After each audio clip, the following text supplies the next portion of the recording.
Ibu, bapak, saudari, saudara, rekan-rekan muda, dan adik-adik sekalian dimanapun kalian berada, bertemu kembali dengan saya Romo Tino SSCC di dalam catatan pesiarah.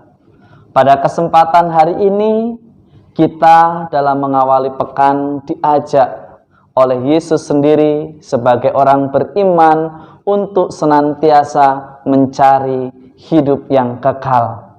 Hendaknya di dalam persiarahan kita jangan menjadi bijak dan pandai menurut ukuran dunia, tetapi marilah kita menjadi bijak dan pandai serta rendah hati menurut iman kita dalam mengasihi sesama dan menghadirkan kasih Allah secara nyata di dunia. Sebelum kita mendengarkan permenungan dari catatan pesiarah, marilah kita membuat tanda kemenangan Kristus. Dalam nama Bapa dan Putera dan Roh Kudus. Amin. Allah Bapa sumber kasih setia, Engkau telah memanggil Santo Fransiskus untuk menghidupi kemiskinan dan kerendahan Kristus yang rela mengorbankan dirinya demi manusia. Semoga kami mampu mengikuti teladan putramu dan bergembira dalam karya cinta kasih bagi sesama di dalam persiaran hidup kami.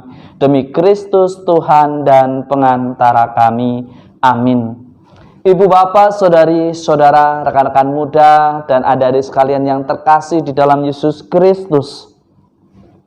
Di dalam bacaan pertama kita mendengarkan bagaimana ketika Yunus yang tidak mau mengikuti apa yang menjadi rencana Allah, apa yang Allah kehendaki. Karena mereka berpikiran bahwa orang-orang Niniwe di matanya adalah jahat, di matanya adalah tidak benar. Tetapi seolah dia meminta sebuah keadilan. Kenapa Tuhan tidak memusnahkan bangsa Niniwe, tetapi justru menyuruh Yunus untuk mewartakan kerajaan Allah agar mereka bertobat. Seringkali di dalam perjalanan persiaran hidup, ketika kita diutus ke tempat atau kepada orang yang menjadi musuh kita, ke tempat atau ke komunitas di mana kita tidak senang atau bahkan kita merasa tidak dihargai, lantas kita senang mencari alasan dengan alasan-alasan agar kita bisa terkecualikan atau tidak jadi dikirim atau tidak jadi diutus di tempat di mana yang tidak kita sukai.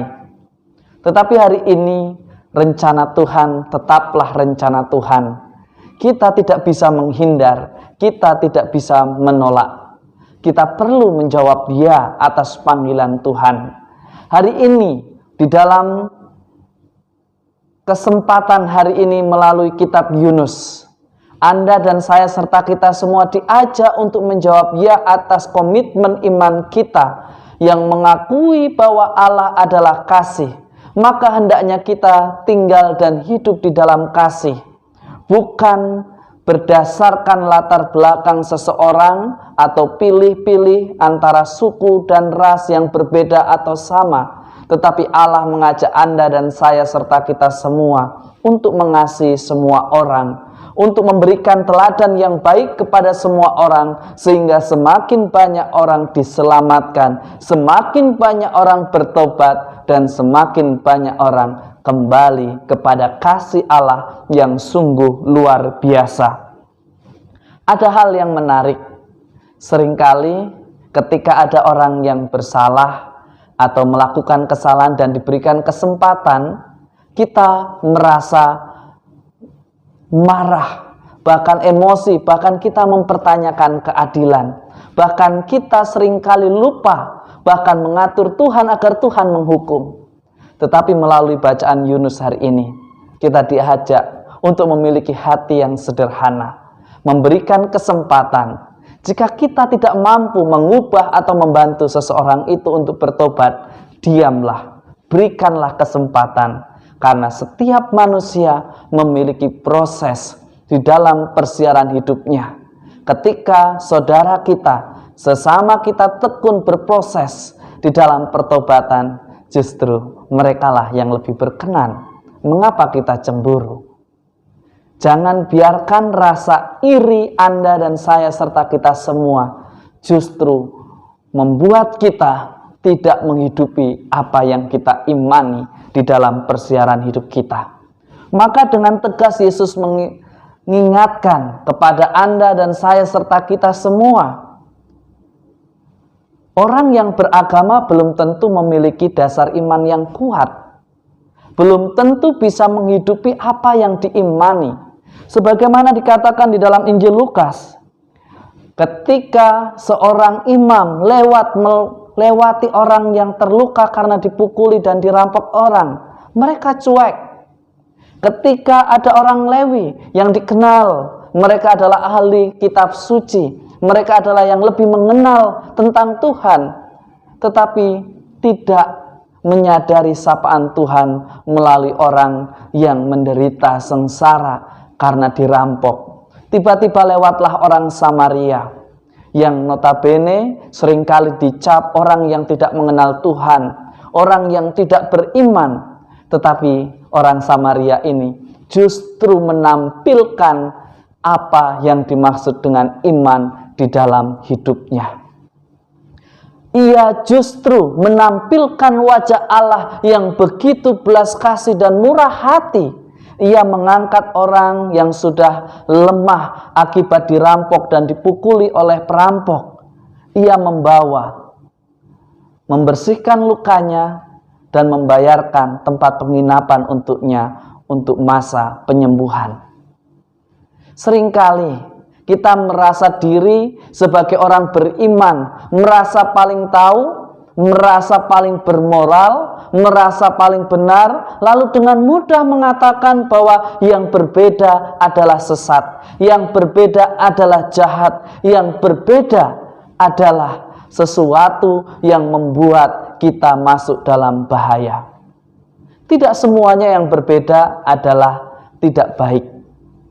Justru seringkali Yesus menampilkan di dalam perbedaan itulah ada kasih Allah yang menuntut kita untuk menyadari sapaan Allah melalui perbedaan. Allah menyapa dengan caranya, Allah berkarya dengan caranya. Begitu banyak karya Allah yang membuat kita anak-anaknya semakin menyadari betapa besarnya kasih Allah kepada kita. Belajarlah dari Santo Fransiskus dari Assisi yang hidupnya sederhana. Seringkali kita lupa bahwa musuh yang paling berbahaya ada di dalam diri sendiri. Sebagaimana Santo Fransiskus dari Assisi menyadarkan dan memberikan teladan. Seringkali yang menjadi penghalang akan berkat Allah kepada sesama dan kepada setiap manusia adalah diri kita sendiri. Egois, menaruh pikiran negatif atau menaruh curiga kepada sesama.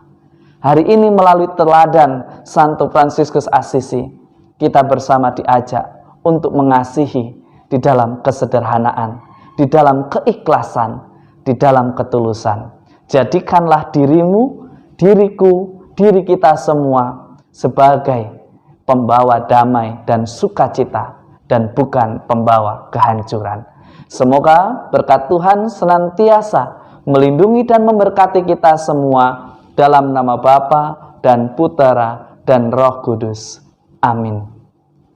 Ibu, Bapak, saudari-saudara, rekan-rekan muda dan adik-adik sekalian yang terkasih, mari kita awali pekan ini dengan menjadikan diri Anda, saya, serta kita semua sebagai pembawa damai di dalam kesederhanaan, di dalam kerendahan hati, dan di dalam tanggung jawab kita sebagai pekerja, sebagai pelayan, dan sebagai keluarga, mewartakan dan menjadi sarana bagi sabda Allah agar semakin banyak orang semakin tersapa oleh Allah karena perbuatan kita sehari-hari.